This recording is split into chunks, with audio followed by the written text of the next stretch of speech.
Hello, friends, and welcome to episode 280 of Looking at Stamps.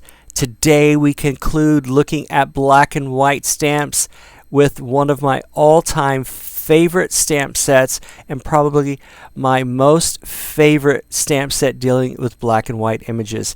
This is Masters of American Photography, Scott number 3649. This was issued in 2002. And this is the last of the Classics Collection series, which was a series of stamps that began in 1994 with this particular format of 20 individual stamps on a theme presented on a single page.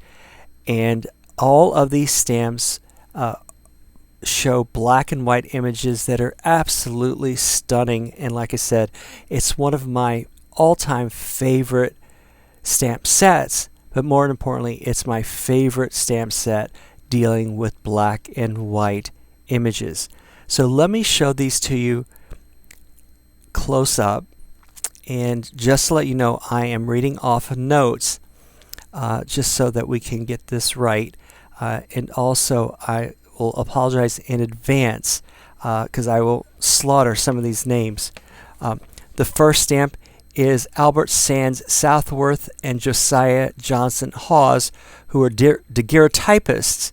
And a daguerreotype record records images on a metallic surface. Their mirror-like pictures had beautiful effects of light, shade, and depth. In 1999, 240 of their daguerreotypes sold at auction for a total of more than $3 million.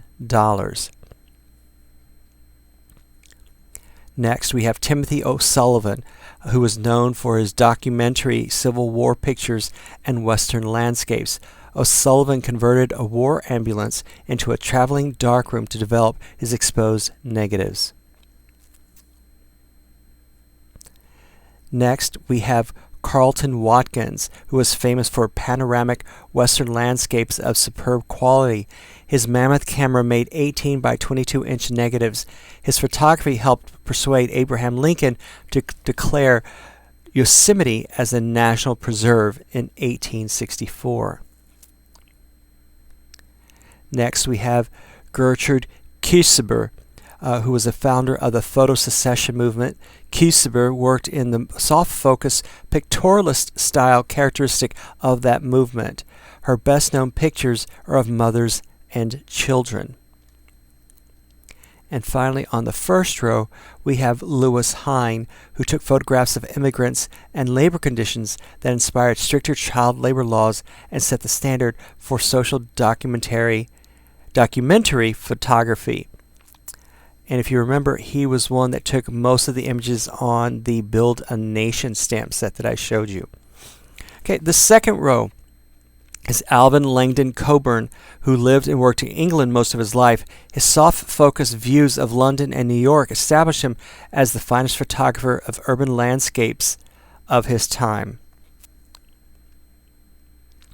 Next, we have Edward Steichen, who was chief photographer for Vanity Fair and Vogue magazines from 1923 to 1938. At one point, he was the highest-paid photographer in the world.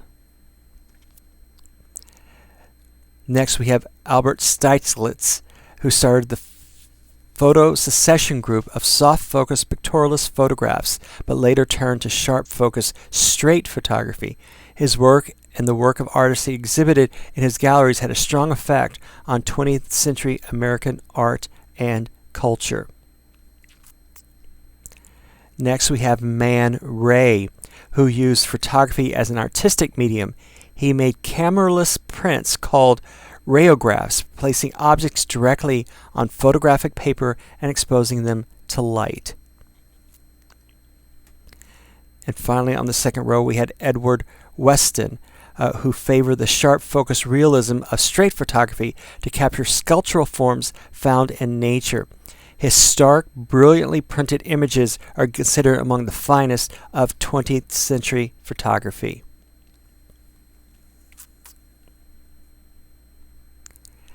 On the third row, we have James Vanderzee, who took thousands of photographs of ordinary people and community groups, recording the emerging Harlem middle class. Next, we have Dorothea Lange, was best known for her compelling pictures of victims of the Great Depression. Her images of dislocated families in California moved the state to provide relief for the immigrants. Known for his 1930s pictures of sharecroppers, Walker Evans documented the poverty and desolation of Southern rural life. W. Eugene Smith photographed for magazines in the Pacific theater of World War II. True to his intention, Smith's images stand as a powerful and visual indictment against war. And the last on the third row is Paul Strand, who learned photography from Lewis Hine. He influenced a generation of photographers to practice realistic, straight photography. And the last row with one of my heroes and one of my favorites. Ansel Adams championed the U.S. conservation movement. He received the 1980 Presidential Medal of Freedom for efforts to preserve this country's wild and scenic areas both on film and on Earth. Next, we have Imogene Cunningham, who joined with Edward Watson and others to form the group called F64. F64 is the camera lens setting which produces the sharpest image. Group F64 introduced a style of highly focused photography. Next, we have, in a career that lasted over 73 years, Andre Kurtzit pioneered in small format photography and demonstrated the artistic possibilities of the handheld camera. The penultimate stamp is Gary Winogrand, who used a wide-angle lens on a small format 35mm camera, which allowed him to move about freely.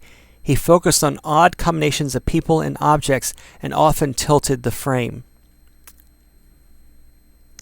And finally, we have Minor White, who set out to capture and convey his deep personal feelings on film. His photography was part of a lifelong spiritual journey. He is recognized as a major figure in the expressive movement of art photography. And finally, let me zoom back here. And the selvage shows a photo taken by William Henry Jackson or by one of his assistants. These artists combine daring craftsmanship and creativity to enlarge our view of America and the American people. And that is all the time we have for today. Thank you very much. Have a wonderful day. Have a wonderful weekend. And I will leave you with the Ansel Adams stamp. Have a great day. Talk to you next week. Bye-bye.